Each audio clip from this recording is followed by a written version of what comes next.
Chers élèves de 5e, bonjour à tous. Nous nous retrouvons aujourd'hui donc pour analyser ce paysage que vous aviez à faire donc la fois passée. Alors ce paysage, on va le décrypter ensemble, et je vous avais dit qu'il y avait plusieurs éléments à trouver. Le premier élément qui a dû vous sauter aux yeux, c'est la présence de cette forteresse médiévale, donc de ce château fort, qui était facilement reconnaissable et que nous pouvions délimiter en suivant donc les tours et les remparts tout autour de cette forteresse médiévale.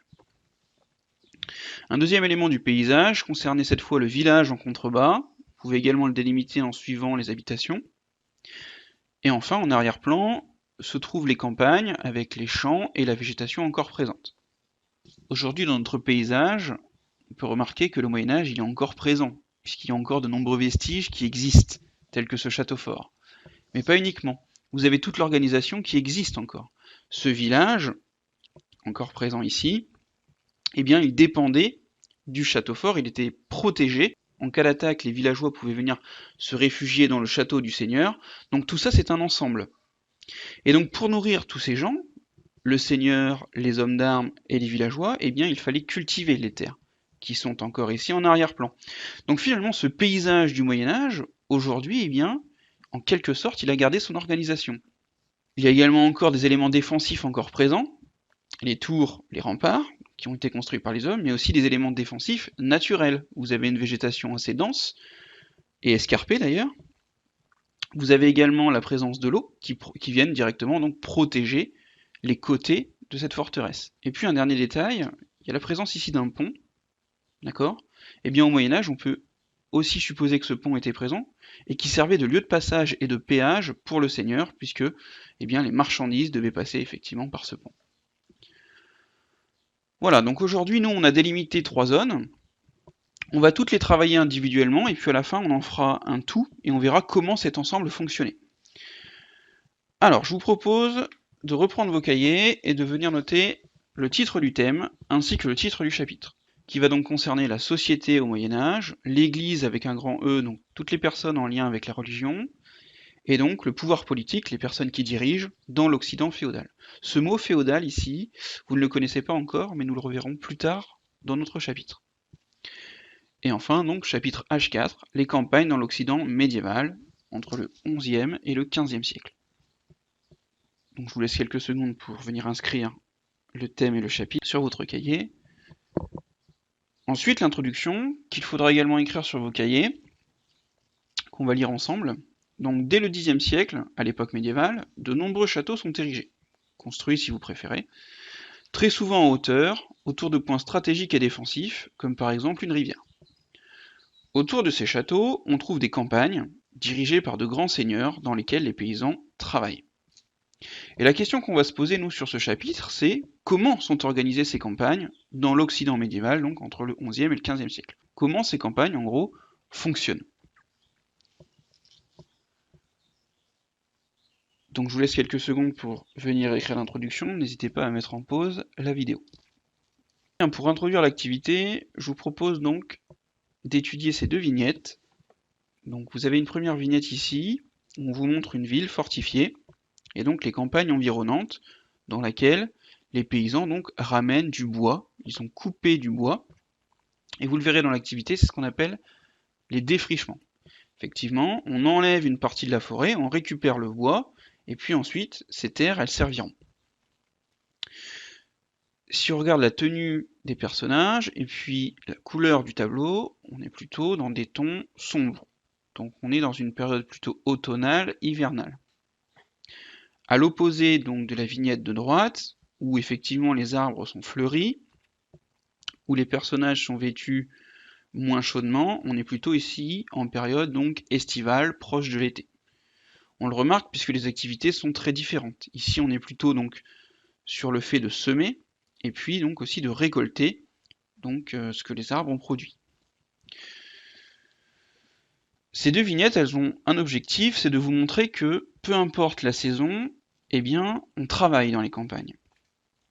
Et donc je vous ai mis 12 vignettes ici, qui vont donc de janvier à décembre, pour vous montrer que eh bien, dans les campagnes, il existe plusieurs activités selon la saison. Par exemple, au mois de mars, on taille la vigne. Au mois de juillet, c'est plutôt les moissons. Puis au mois de novembre, c'est plutôt la récolte des glands. D'accord? Donc les paysans, ils travaillent toute l'année dans les campagnes.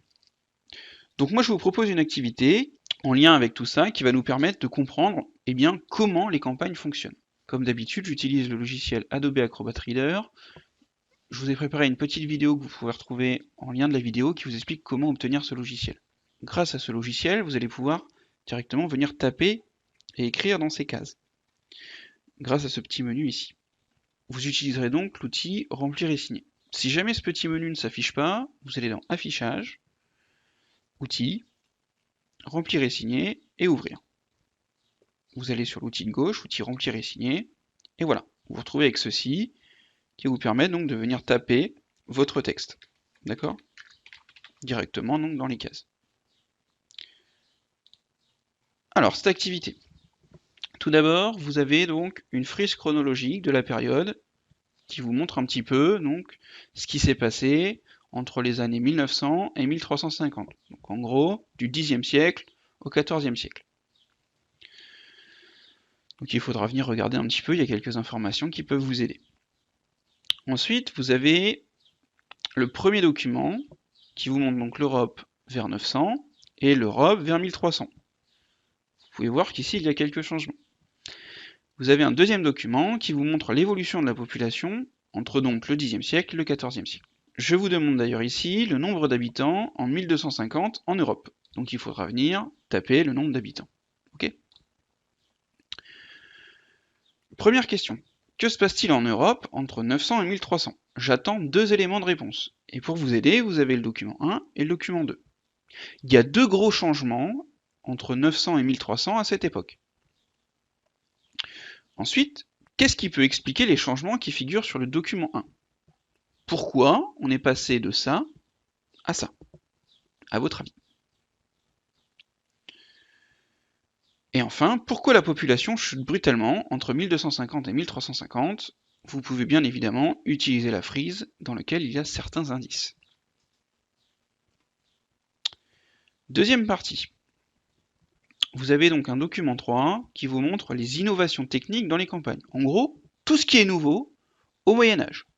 D'accord ? Donc vous avez une herse ici, qui sert à enfouir les graines, le collier, qui permet au cheval de tracter cette herse, le système de charrue, un outil qu'on appelle la faucille pour permettre de couper les branches et le blé, le fléau qui permet de battre le blé, et enfin, donc, en arrière-plan, vous avez un moulin.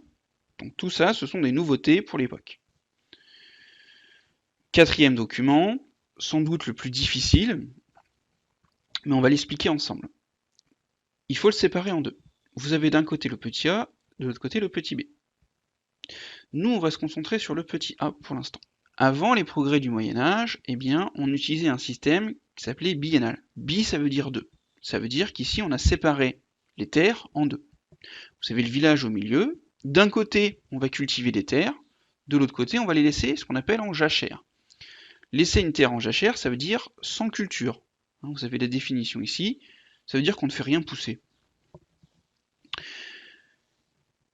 Et donc, en fait, si par exemple je prends l'année actuelle, si ici en 2020 je cultive quelque chose, de l'autre côté je ne cultive rien. Si je passe en 2021, il faudra qu'ici je ne cultive rien, mais par contre, que cette terre qui était en 2020 vide, que je la cultive. Ça permet d'une année à l'autre de laisser la terre en repos. D'accord ? Donc si vous cultivez le dessus la première année, la deuxième année vous ne cultiverez rien. Donc ça c'est avant les progrès du Moyen-Âge. Pendant le Moyen-Âge, les paysans vont trouver un système qui va s'appeler l'assolement triennal. Tri, 3. Et effectivement, on voit que les terres ici vont être divisées en 3 parties. On reprend le même exemple, je suis en 2020. En 2020, j'ai décidé de mettre du blé dans un tiers de mes terres. Donc des céréales d'hiver. De l'autre côté, j'ai décidé de planter de l'avoine, des céréales de printemps. Et enfin, une troisième partie où je laisse ma terre se reposer. Donc ça, c'est juste l'année 2020. Je récolte. Je passe à l'année suivante, l'année 2021. Si ici j'avais des céréales d'hiver de blé, je vais pas en replanter. Il faut que la terre, on la recultive de manière différente.